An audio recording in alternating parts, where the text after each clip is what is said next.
Like చేయమన్నట్లా, subscribe చేయనట్లా, కేవలం భారత్ మాతా key జై అనే దేశం కోసం ఒక్క కామెంట్ చేయండి చాలు, మాకు కొండంత బలం ఇచ్చిన వాళ్ళు అవుతారు. ఇక వీడియోలోకి వెళ్తే 1 గ్రాము బంగారం ధర ఈరోజు 12,000 చిల్లర ఉంది.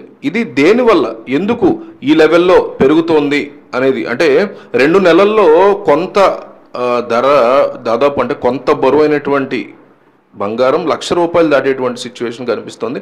2 లక్షలకు వెళ్ళినా ఆశ్చర్యపోకర్లేదు అన్నట్టుగా కనిపిస్తుంది సిచ్యువేషన్.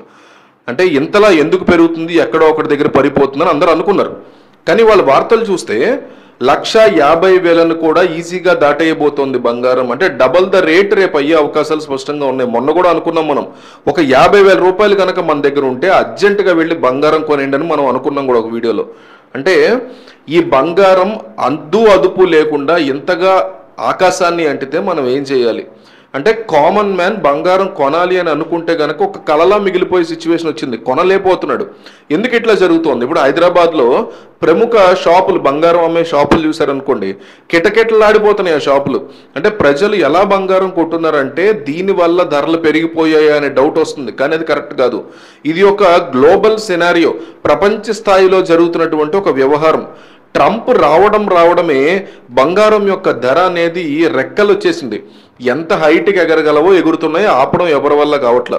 దీంతోపాటు వెండి ధర కూడా ప్యారలల్గా పెరుగుతూ భయంకరంగా పెరుగుతూ వెళ్తుంది. ఇది చిన్నగా ఈజీగా తీసుకునే విషయం కాదు. అంటే 9 క్యారెట్ బంగారం అంటున్నారు, అంటే 24 క్యారెట్ 22 క్యారెట్ అంటారు, 9 క్యారెట్ బంగారం అంటున్నారు.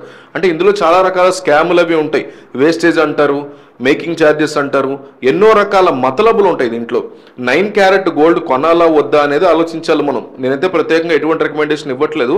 బంగారం యొక్క నాణ్యత ఎప్పుడైనా ఇంపార్టెంట్. సో ధరలు ఇంతలా ఎందుకు పెరుగుతున్నాయి ఒకసారి మనం ఆలోచించాలి. అంటే 6,000 7,000 ఉన్నది 12,000 దాటిపోవడం ఏంటి, డబల్ అయిపోవడం ఏంటి, ఏం జరుగుతుంది ప్రపంచంలో? రష్యా యుక్రెయిన్ యుద్ధం అనుకుంటే అది 4 ఏళ్ల నుంచి జరుగుతుంది కదా. ఇది ఒక్క ఫ్యాక్టర్నే పట్టుకుని పెరుగుతుందా అంటే కాదు, అది కాదు. అదొకటే కాదు, గ్లోబల్ సినారియో, ప్రపంచ స్థాయిలో జరుగుతున్నటువంటి ఒక విషయం. ముఖ్యంగా ఇన్వెస్టర్స్, పెట్టుబడిదారులు ఎక్కడెక్కడ ఇన్వెస్ట్మెంట్ పెడుతున్నారో అక్కడ డిమాండ్ అండ్ సప్లై ఉంటుంది. ఇవాళ పెట్టుబడిదారులు స్టాక్ మార్కెట్ కన్నా అంటే ల్యాండ్లు కొనేస్తారు. చేతిలో డబ్బు ఉంది, ₹1,00,00,000, ముందు ఎక్కడ ల్యాండ్ దొరుకుతుందో వెళ్ళి కొనేస్తారు. నెక్స్ట్ 15 ఏళ్ళు 20 ఏళ్లకు కూడా భూమి ధర పెరుగుతూ ఉంటుంది. సో రియల్ ఎస్టేట్లో పెట్టుబడులు పెట్టడం. స్టాక్ మార్కెట్ అన్నప్పుడు ఫ్లక్చువేషన్స్, భూమి అన్నప్పుడు అలా ఉండదు కదా, స్టడీగా ఉంటుంది. సో కానీ దీనికి మించి ఇన్వెస్టర్స్ ఏం ఆలోచిస్తున్నారంటే బంగారం మీద పెట్టుబడి పెట్టాలి. ఎందుకు అంటే మన దగ్గర ఒక ₹1,00,00,000 ఆస్తుంది, ఒక దగ్గర భూమి ఉంది, ఒక 5 ఎకరాలు అనుకోండి, ఎకరం 20 లక్షలు, 5 ఎకరాలు ₹1,00,00,000 విలువ చేసే భూమి ఉంది. సడన్ గా మీకు డబ్బు అవసరం, ఒక 60 లక్షలు ఎక్కడో అక్కడ ఒక దగ్గర కమిట్మెంట్ ఇచ్చి ఉన్నారు.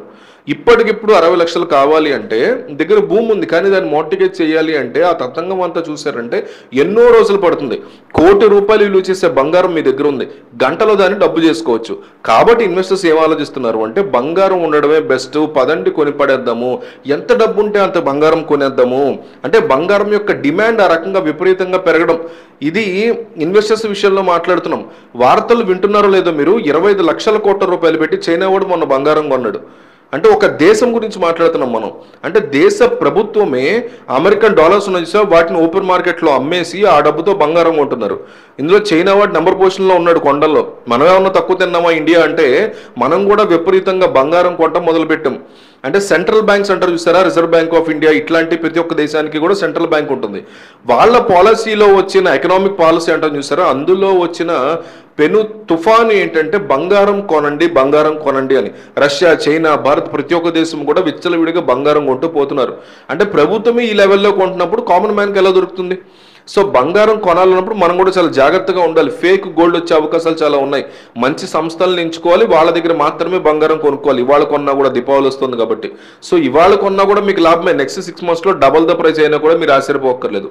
సో ఇంకొక అతి ముఖ్యమైన విషయం ఏంటంటే అమెరికా డాలర్ యొక్క పతనం కనిపిస్తోంది. 2 వారాల నుంచి మనం మాట్లాడుతాం దీని గురించి. ఆల్మోస్ట్ 10% అమెరికన్ డాలర్ డౌన్ఫాల్ అయిపోయింది. జపాన్ యొక్క ఆర్థిక వ్యవస్థ, ఫ్రాన్స్ యొక్క ఎకనామిక్ కండిషన్స్, గ్లోబల్ లెవెల్లో పెద్ద పెద్ద దేశాలు వీళ్ళెవరూ కూడా సరిగ్గా పెర్ఫామ్ చేయలేకపోతున్నారు. ఇందులో అగ్రస్థానం అమెరికాలో ఉంది.